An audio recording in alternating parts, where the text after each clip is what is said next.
Ma'am.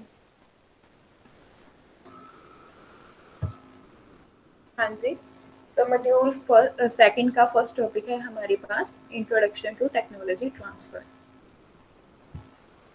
तो basically first of all हम इसमें डेफिनेशन देखेंगे। तो डेफिनेशन क्या है?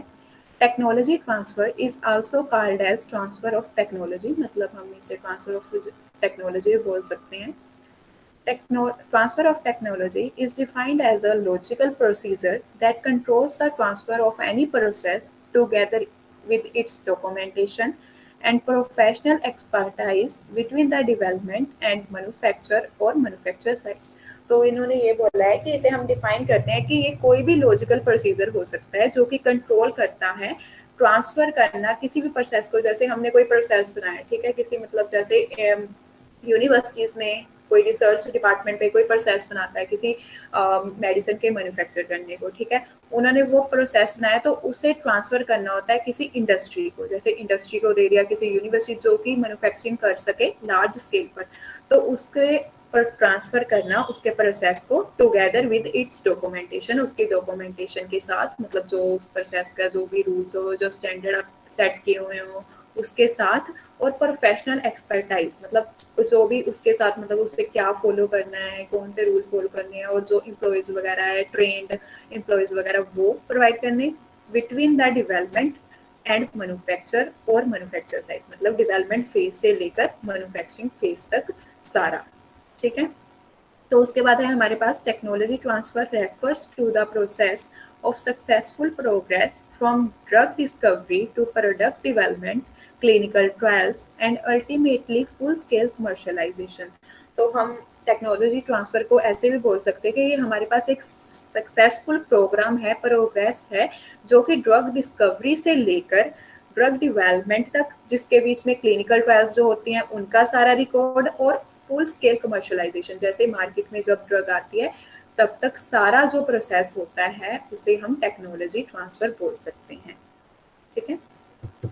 तो उसके बाद हमारे पास इन्होंने ये बताया कि transfer of technology requires a documented planned approach using trained and knowledgeable personnel working within a quality system with documentation of data covering all aspects of development, production and quality control। तो मतलब इन्होंने ये बताया कि जो जब हम कोई भी टेक्नोलॉजी की ट्रांसफर करते हैं तो हमारे पास कौन कौन से हमें चाहिए होते हैं। एक तो डॉक्यूमेंट सारे चाहिए होते हैं, ठीक है, जो भी हमने मतलब अगर टेक्नोलॉजी दी तो ऑब्वियस ही बात है हमारे पास उसका सारा एक रिव्यू और एक मतलब फाइल होनी चाहिए जिसमें हमने सारा अपना प्रोसेस को मेंशन किया होता है कि हमने ये स्टेप ऐसे करना है, ये स्टेप ऐसे करना है, ठीक है। और हमारे पास एक प्लान्ड अप्रोच होनी चाहिए जिसमें सारे ट्रेंड और नॉलेजेबल पर्सनल होने चाहिए, जैसे कि मतलब जो मतलब वो वाले हमारे पास एम्प्लॉयज होने चाहिए जिन्हें ऑलरेडी नॉलेज हो इसके बारे में और ऑलरेडी उन्होंने इसके मतलब ट्रेनिंग ली हो, ठीक है, वो होने चाहिए। Working with in a quality system, जिन्होंने क्वालिटी सिस्टम में ऑलरेडी वर्क किया हुआ, with documentation of data covering all aspects of development, और साथ में कौन सा डाटा होना चाहिए जिसमें सारा डेवलपमेंट का प्रोसेस हो, सारा प्रोडक्शन का हो और सारा क्वालिटी कंट्रोल का अच्छे से मेंशन किया हो, ठीक है। तो इसमें हमारे पास usually there is a sending unit और receiving unit and unit managing the progress which may और may not be separate identity. तो इसमें हमारे पास तो टू यूनिट्स होते हैं, जिसे हम एक होता है हमारे पास सेंडिंग यूनिट जो कि डाटा सेंड करता है, जैसे कि सारा जो डाटा बनाया और प्रोसेस बनाया वो भेजा, जैसे कि सेंडिंग यूनिट की एग्जांपल ले लो कि हाँ रिसर्च डिपार्टमेंट, और रिसीविंग यूनिट हो जो प्रोडक्शन डिपार्टमेंट, ठीक है। दो यूनिट्स होते हैं हमारे पास, जो कि हमारे पास एक हमारे पास होता है यूनिट मैनेजिंग प्रोसेस, तो जो हमारे पास इनके बीच भी इंक्लूड हो सकता है और वो सेपरेट आइडेंटिटी भी हो सकती है जो कि सारे प्रोसेस को मैनेज कर सकता है, ठीक है। हाँ जी, समझ आ रहा है सभी को? हाँ जी, यस समझ आ रहा है। मैम। ओके, तो उसके बाद है हमारे पास for the transfer to be successful the following general principle and requirement should be met. तो हमारे पास अगर हमने किसी भी टेक्नोलॉजी का सक्सेसफुली ट्रांसफर मतलब करना हो तो हमारे हमारे लिए कुछ जनरल प्रिंसिपल्स और रिक्वायरमेंट्स है जो कि हमें देखनी पड़ती हैं। तो उसमें क्या है? The project plan should encompass the quality aspects of the project and be based upon the principles of quality risk management। तो जो हमारे पास प्रोजेक्ट प्लान होता है वो सारा क्वालिटी एक्सपेक्ट पे बेस्ड होना चाहिए, ठीक है, और सारे जो हमारे पास क्वालिटी रिस्क मैनेजमेंट के प्रिंसिपल्स होते हैं, स्टैंडर्ड सेट किए होते हैं, उसे फॉलो करता होना चाहिए, ठीक है।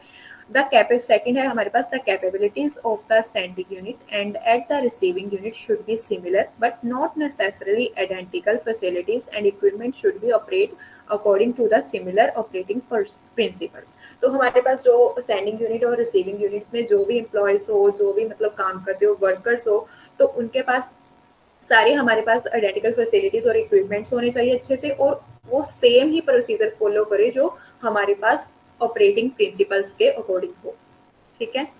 तो उसके बाद है हमारे पास a comprehensive technical gap analysis between the sending unit and receiving unit include technical risk assessment and potential regulatory gap should be performed as needed.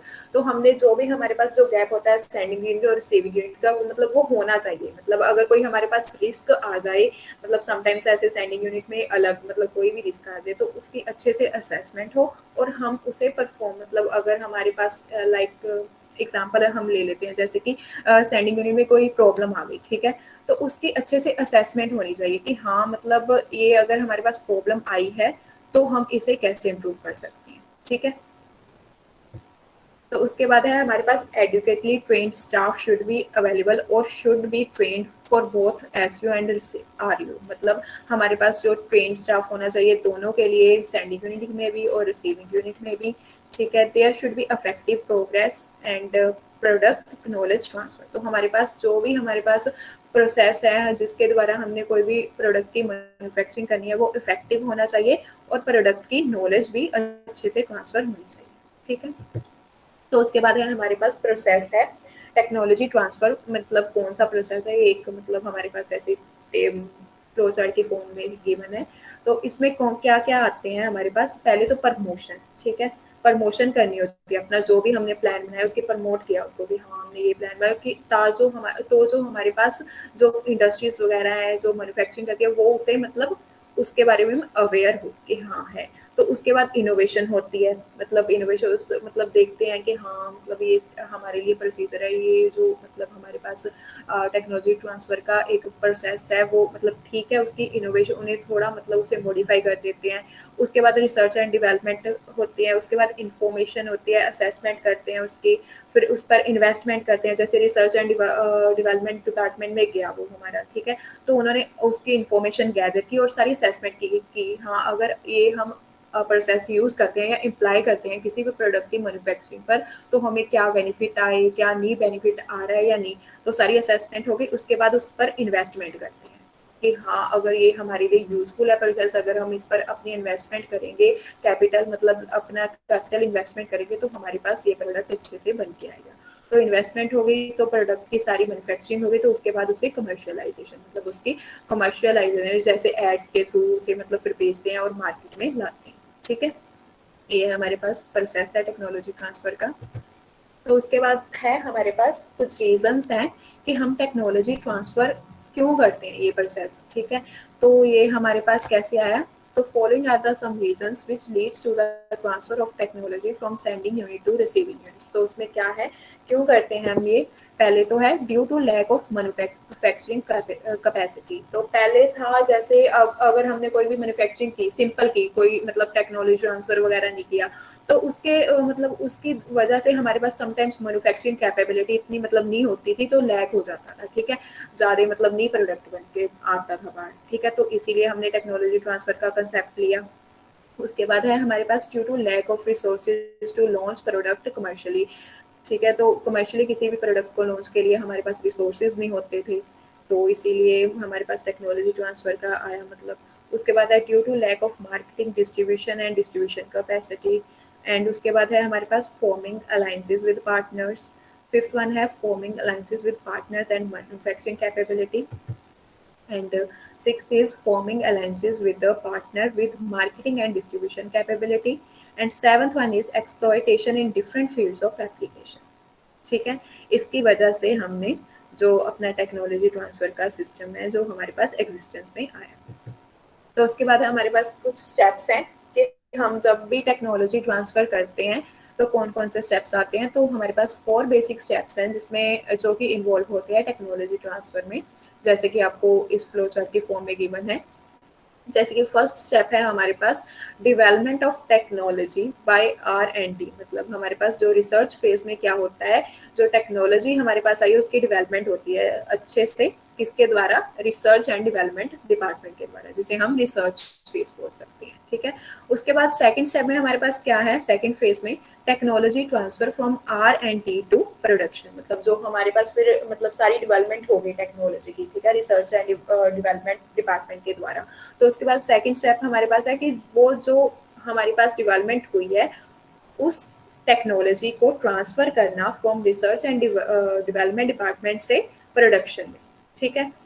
तो ये हमारे पास सेकंड फेज आ गया। तो उसके बाद है हमारे पास थर्ड फेज है optimisation and production. Third phase में हमारे पास वो सारा जो हमारे पास डाटा गैदर हुआ है उसकी ऑप्टिमाइज करना, उसकी मतलब स्टडीज करके देखना, जैसे स्मॉल स्केल पर उसे ऑप्टिमाइज करना कि हाँ अगर हमने ये डाटा मतलब यहाँ पर लगाया, प्रोसेस मैन्युफैक्चरिंग पर इम्प्लीमेंट किया तो हमारे पास क्या ऑप्टिमाइज मतलब रिजल्ट आता है, तो उसे ऑप्टिमाइज करके उसे प्रोडक्शन लेवल में कन्वर्ट करना, जिसे हम प्रोडक्शन फेज बोलते हैं।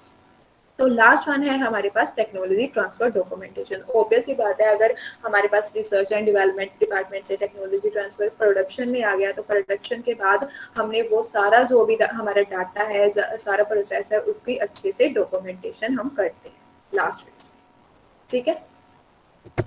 तो that's all about the introduction.